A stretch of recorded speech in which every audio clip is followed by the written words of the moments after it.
वजारत शहरी हवाबाजी के एक मुलाजिम कोरोना पॉजिटिव पाए गए हैं।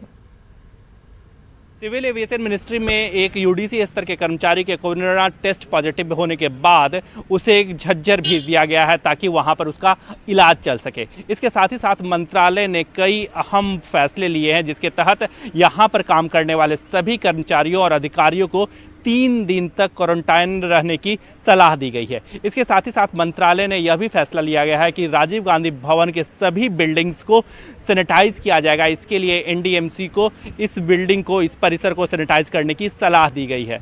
मैं आपको बताना चाहूँगा कि यह काफ़ी अहम मंत्रालय है क्योंकि सारी जो इमरजेंसी सर्विसेज का नोडल एजेंसी जो है यही मंत्रालय है, क्योंकि चाहे वो देश या विदेश से जो भी मेडिकल फैसिलिटी या मेडिकल टेस्ट किट की आवाजाही हो रही है इसी मंत्रालय के द्वारा किया जा रहा है। और ऐसे में यहाँ पर काम करने वाले एक कर्मचारी का कोरोना टेस्ट पॉजिटिव होना महत्वपूर्ण बात है। हालांकि सरकार पूरी तरह से सावधानी बरत रही है।